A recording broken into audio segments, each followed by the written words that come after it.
ये आकाशवाणी है। प्रस्तुत है कार्यक्रम सुर्खियों में।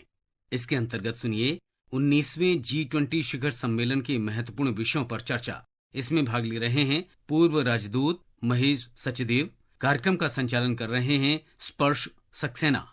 महेश जी, आकाशवाणी में आपका बहुत बहुत स्वागत है। धन्यवाद। सबसे पहले आपसे जानना चाहेंगे कि इस बार ब्राजील इसकी मेजबानी कर रहा है G20 समिट की, और इस बार का विषय है building a just world and a sustainable planet. क्या महत्वता है, कितना सिग्निफिकेंट है?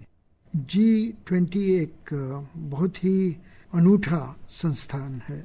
इसकी स्थापना 1999 में हुई, जबकि विश्व एशिया के आर्थिक संकट से जूझ रहा था और ये पाया गया था कि G7 के पास इतनी सलाहियत नहीं है, इतनी शक्ति नहीं है कि इस संकट के लिए वो समाधान अपने साथ देश, बड़े विकसित देश या इंडस्ट्रियलाइज्ड कंट्री, औद्योगिक देश खुद कर पाए। उनको ये महसूस हुआ कि इससे बड़ा एक फोरम होना चाहिए, इससे बड़ा एक प्लेटफॉर्म होना चाहिए। तो G20 का संगठन हुआ और तब से इसकी हर साल समिट होती जा रही और इसका उपयोगिता मानी गई है, क्योंकि इसमें आज अगर देखें तो 85% जो सकल घरेलू उत्पाद है दुनिया का, वो इन 20 देशों में है। 75% वैश्विक व्यापार इन देशों में है, 56% आबादी इन देशों में रहती है और 60% क्षेत्रफल जो विश्व का है वो इन देशों में। इसके साथ EU और अफ्रीकन यूनियन को भी जोड़ दें तो ये विस्तार और बढ़ जाता है। एक तरह से विश्व के 4/5 जो तत्व हैं आर्थिक समन्वय के लिए जिनकी जरूरत है, वो सब इनके बीच में समाहित है। तो इसमें 19वां जो शिखर सम्मेलन हो रहा है वो रियो डी जेनेरो में हो रहा है। इसका अपना महत्व है। पिछले 3 सम्मेलन जो हुए हैं वो ग्लोबल साउथ के कंट्रीज में हुए, सऊदी अरेबिया, भारत और अब ब्राजील, और इसके बाद वाला भी साउथ अफ्रीका में होने वाला जो भी ग्लोबल साउथ का हिस्सा है। तो एक तरह से ग्लोबल साउथ को एक आवाज उठाने का अपने मुद्दों पर, अपने हितों पर एक बड़ा मंच इससे मिलता है। ब्राजील में जो इस समय शासन है वो काफी ग्लोबलाइज्ड है। लूला डे सिल्वा जो राष्ट्रपति हैं वो एक लेबर लीडर रहे हैं अपने जमाने में, उनकी अपनी ख्याति है। अगर हम G20 की 19वीं शिखर सम्मेलन है इसकी बात करें तो इनके जो मुख्य पहलू हैं जिनका आपने जिक्र किया, वो सोशल इंक्लूजन, जो 3 प्रायोरिटीज हैं, 3 मुद्दे जो हैं, मुख्य मुद्दे इन्होंने चुने हैं अपने G20 के काल के लिए, वो सोशल इंक्लूजन, एनर्जी ट्रांजिशन और रिफॉर्म ऑफ ग्लोबल गवर्नेंस के हैं। ये तीनों मुद्दों पर भारत और ब्राजील में कोई मतभेद नहीं है। जैसा कि आप जानते हैं, तीनों मुद्दों पर हमारे काफी शक्तिशाली हमारी मुहिम है और इस मुहिम का आगे बढ़ते देख करके भारत को एक तरह से भरोसा मिलता है कि जो काम उन्होंने अपने G20 की प्रेसिडेंसी में किया है उसको आगे बढ़ाया जा रहा है, उसकी विरासत को सींचा जा रहा है। इस वक्त आकाशवाणी की संवाददाता साक्षी सिंह ब्राजील में G20 शिखर सम्मेलन को कवर करने के लिए मौजूद हैं। आइए सुनते हैं क्या कुछ जानकारी उनके पास है। 19वां G20 summit Rio de Janeiro में शुरू हो गया है। कुछ केंद्र बिंदु जो इस G20 के चर्चा का विषय रहे हैं उसमें सतत विकास, स्वास्थ्य, कृषि, ऊर्जा, पर्यावरण, जलवायु परिवर्तन और भ्रष्टाचार के खिलाफ लड़ाई। इस वर्ष 2 दिन होने वाले इस सम्मेलन में कुल मिला के 4 प्लीनरी सेशन होंगे। उसमें से सर्वप्रथम global alliance against hunger and poverty होगा, जो ब्राजील की अध्यक्षता के अंदर एक प्रमुख विषय रहा है। उसके बाद दूसरा प्लीनरी सेशन रहेगा ग्लोबल गवर्नेंस इंस्टीट्यूट, उनमें सुधार। उसके बाद 2 और सेशन जो रहेंगे वो एक डिजिटल इंफ्रास्ट्रक्चर और एनर्जी ट्रांजिशन पे होगा। ये देखना बहुत जरूरी है कि कैसे सदस्य इन विषयों पे चर्चा करते हैं और एक समन्वय लाकर इस साल के घोषणा पत्र को सफल बना पाएंगे। आपने ग्लोबल गवर्नेंस की बात करी कि इसमें रिफॉर्म लाने की, तो कितना ज़रूरी है जो अंतर्राष्ट्रीय ऑर्गेनाइजेशंस हैं जैसे यूनाइटेड नेशंस या WTO है, इनका मॉडर्नाइज करना इनको कितना ज़रूरी है आज के समय में?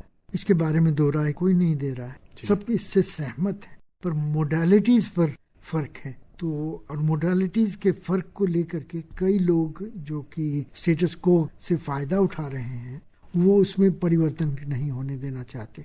वो चाहते हैं कि द्वितीय महायुद्ध के बाद से जो ग्लोबल आर्किटेक्चर बना है उसको बनाए रखा जाए। और जबकि उस समय ज्यादातर देश आजाद नहीं थे, ग्लोबल साउथ नाम की कोई चीज ही नहीं थी, वो उपनिवेश थे। आज वो उपनिवेश से स्वाधीन देश बने हैं, और स्वाधीन देश ही नहीं बने, उनमें से कई विश्व की बड़ी बड़ी आर्थिक शक्तियां बनी हैं। तो इसमें दो तरह से मैं इसको देखता हूँ। पहली बात तो ये कि जैसा मैंने जिक्र किया कि G20 आखिरी ऐसा प्लेटफॉर्म बनाया गया है जो कि सुधरा हुआ है, और इसकी सफलता अगर होती है पुराने प्लेटफॉर्म के मुकाबले में, तो वो दिखाएगा कि ये एक रोल मॉडल बन सकता है। और ग्लोबल साउथ का जो दौर है, जो उनका उपयोगिता है, उसकी विश्व को जरूरत है। चाहे वो क्लाइमेट चेंज की बात हो, चाहे निशस्त्रीकरण की बात हो, चाहे पेंडेमिक्स के लड़ने की बात हो, या जो भी कुरीतियां हैं, चाहे वो अशिक्षा हो,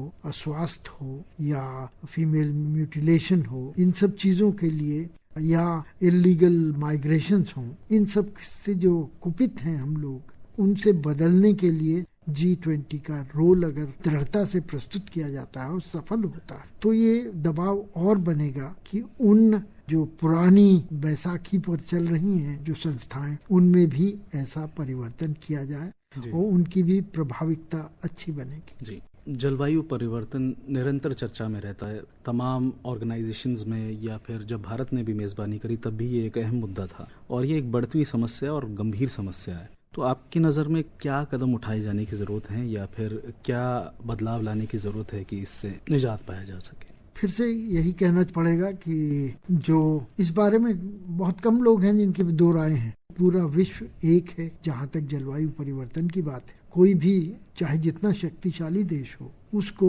इससे अलग हो करके उसको निजात नहीं मिलने वाली। उसके ऊपर भी वही प्रभाव पड़ेगा, बल्कि ज्यादा पड़ेगा, क्योंकि कई जलवायु की परिवर्तन है वो लोकलाइज्ड है। अगर जहाँ पर ज्यादा कंजम्पशन होता है वहीं पे ज्यादा बाढ़ें आती हैं, या वहीं पे ज्यादा तूफान आते हैं, या वहीं पे ज्यादा जो वनों का नाश होता है वगैरह, और लोकल वायु का परिवर्तन होता है, पोल्यूशन बढ़ता है वगैरह वगैरह। तो इसको एक तरह से रोका जाना चाहिए, ढाढ़स बंधाना चाहिए कि तुम्हारी जरूरत है और तुम्हें भी इसकी जरूरत है। दूसरी तरफ जो पहले आप की जो इसमें चल रही है परंपरा, उसको तोड़ना होगा, उसका विरोध करना होगा। ऐसा नहीं है कि पहले तुम करोगे तभी मैं करूंगा। किसी को पहल लेनी पड़ेगी और सबको एक साथ पहल लेनी पड़ेगी। फिर सेग्रीगेटेड एंड प्रोपोर्शनेट जो इसके जो समाधान किए जा रहे हैं, उनके ऊपर सख्ती से अमल करना होगा। ये जो जलवायु के परिवर्तन की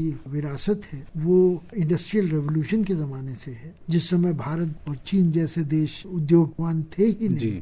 पर कैपिटा कंजम्पशन या per capita green house gases की बजाय पूरे देशों का किया जा रहा है। तो एक देश जिसकी आबादी 5 लाख है और एक देश जिसकी आबादी 144 करोड़ है, बराबरी स्तर पे कैसे किए जा सकते हैं? तो ये टेक्नोलॉजी का ट्रांसफर हो या फंडिंग हो, इन सब चीजों के लिए जरूरत है G20 जैसे एक आंदोलन की, जिससे कि दबाव बनाया जाए। पिछले साल भारत ने मेजबानी इसकी की थी और भारत का थीम था one earth one family one future. Bharat की कितनी अहम भूमिका है G20 शिखर सम्मेलन में? किस तरीके से आप इसको देखते हैं? भारत का दौर अलग ही है। सबसे पहले तो भारत इस समय विश्व का सबसे ज्यादा आबादी वाला देश है, 5वां सबसे आर्थिक शक्तिशाली देश है, और जहाँ तक ग्रीन हाउस गैसेस वगैरह की बात है, जहाँ तक जिम्मेदाराना व्यवहार की बात है, वैश्विक आर्थिक और सामाजिक आर्थिक समस्याओं से जूझने के लिए भारत के प्रयासों की सराहना हुई है। हमारे ग्रीन हाउस गैसेस इमिशंस जो हैं वो 1/10 या 1/15 माने जाते हैं या 1/3 माने जाते हैं विकासशील विकसित देशों के मुकाबले में। और इसी तरह से चाहे वो प्रदूषण की बातें हों, चाहे वो प्रति व्यक्ति बिजली के खर्चे की बातें हों, या और चीजों की बातें हों, हमारी जीवन शैली हो, उसका चाहे वेजिटेरियनिज्म हो, इन सब का असर फुटप्रिंट कम से कम होता है वैश्विक स्तर पर। भारत की जो मॉडलिंग है उसको अगर प्रसारित किया जाता है G20 के माध्यम से तो बेहतर होगा। जैसे जैसे हम देख रहे हैं वक्त आगे बढ़ रहा है तो दुनिया डिजिटल इकोनॉमी की तरफ बढ़ती जा रही है और भारत ने भी इसका समर्थन किया डिजिटल सॉल्यूशंस का अपने G20 डिस्कशंस में भी। और अगर स्पेशली हम बात करें साइबर सिक्योरिटी, आर्टिफिशियल इंटेलिजेंस और डिजिटल इंक्लूजन, तो आपको क्या लगता है कि इस बार भारत की इन बातों को किस तरह और मजबूती मिलेगी इस बार के G20 शिखर सम्मेलन में? बहुत मुहिम और व्यापक मुद्दा बन गया है। देखिए 4 साल पहले तक एक तरह से डिजिटल इंक्लूजन इजबारी या लाजमी हो गया था। कोविड के ज़माने में वर्क फ्रॉम होम था और आपसी संपर्क कम से कम किया जा रहा था। जैसा आपको याद है, सऊदी अरब की जब G20 की समिट हुई थी तो समिट वर्चुअली हुई थी और लोग सऊदी अरब नहीं गए थे, दूर से ही सलाम एक दूसरे को कर रहे थे। लेकिन उसके बाद भारत ने उसकी मेज़बानी की और उन्होंने ये दिखाने की कोशिश की कि ऐसी कोई मजबूरी अब नहीं हो, लेकिन उसके बावजूद भी डिजिटल इंक्लूजन का अपना महत्व है। चाहे वो यूपीआई हो, चाहे वो डायरेक्ट बेनिफिट ट्रांसफर हो, चाहे वो शिक्षा में इस्तेमाल हो या चिकित्सा में इस्तेमाल हो, चाहे वो महिला सशक्तिकरण की बातें हों, चाहे व्यापकता और मुद्दों के लिए जरूरी हो, स्केल अप करना हो, तो डिजिटल जो प्लेटफॉर्म्स हैं उनका बड़ा उपयोग है और उस उपयोग का दोहन किया जाना चाहिए। ये भारत ने अपने G20 के काल में बताया और दिखाया और उदाहरण प्रस्तुत किए और इससे मेरे ख्याल से अच्छा संदेश गया है और एक दिलचस्पी इस बारे में बहुआयामित फायदे जो इसके हो सकते हैं, चाहे वो सोशल इंक्लूजन हो, चाहे इकोनॉमिक इंक्लूजन हो, चाहे बेटर गवर्नेंस हो, रिफॉर्म्स की बात हो, उन सब रिफॉर्म्स की बात हो, या एक लेवल प्लेइंग फील्ड सबको देने की बात हो, वो सामने आया है। अंत में मैं आपसे जानना चाहूंगा, जब आपने चर्चा की शुरुआत में आपने हमें की फोकसेस बताए, फोकस एरिया इस बार के क्या क्या हैं, इन सब को पूरा करने में आपको क्या लगते हैं कि कौन से प्रमुख चुनौतियां हो सकती हैं?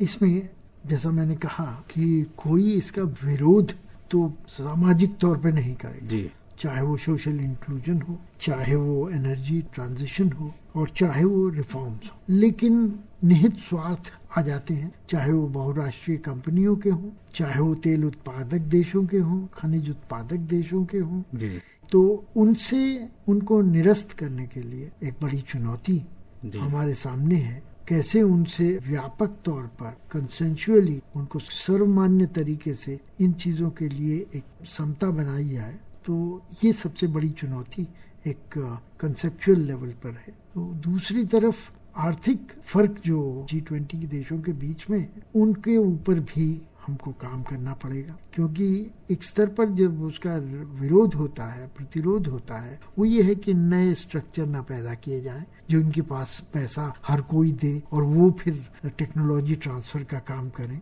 ये अमीर देश ये चाहते हैं कि ये ऐसा कुछ ना हो। तो और इसके बिना कैसे वो खुद भी करना नहीं चाहते हैं, कंपनियां भी पैसे लेकर के करना चाहती हैं, चाहे एनर्जी का ट्रांसफर हो, चाहे और चीजें हों, तो वो आर्थिक हित के लिए वो चाहती हैं। तो ये सब चीजें जो हैं हमें बनाना होगा, एक साझा जो भी शैली बनाने की जरूरत है, उसकी भी एक आवश्यकता है। जी, तो श्रोताओं, अब वक्त है आज की इस चर्चा को यहीं विराम देने का और इस शिखर सम्मेलन से दुनिया को कई उम्मीदें हैं और ये देखना होगा कि ये हमारी जिंदगी को और आपकी जिंदगी को कैसे प्रभावित करेगा। और हम डॉक्टर महेश सचदेव का धन्यवाद करना चाहते हैं कि आप आकाशवाणी के साथ बातचीत के लिए आज की चर्चा में शामिल हुए। आपका बहुत बहुत धन्यवाद। शुक्रिया। अभी आप सुन रहे थे 19वें G20 शिखर सम्मेलन के महत्वपूर्ण विषयों पर चर्चा। इसमें भाग ले रहे थे पूर्व राजदूत महेश सचदेव। कार्यक्रम का संचालन कर रहे थे स्पर्श सक्सेना। ये कार्यक्रम आकाशवाणी के समाचार सेवा प्रभाग द्वारा प्रस्तुत किया गया। इसे आप हमारे mobile app news on AIR और YouTube channel news on AIR official पर भी सुन सकते हैं। इस कार्यक्रम के संबंध में अपनी प्रतिक्रिया आप हमें ईमेल या व्हाट्सएप के माध्यम से भेज सकते हैं। ईमेल का पता है AIRNSDtalks@gmail.com और व्हाट्सएप नंबर है 9289094044।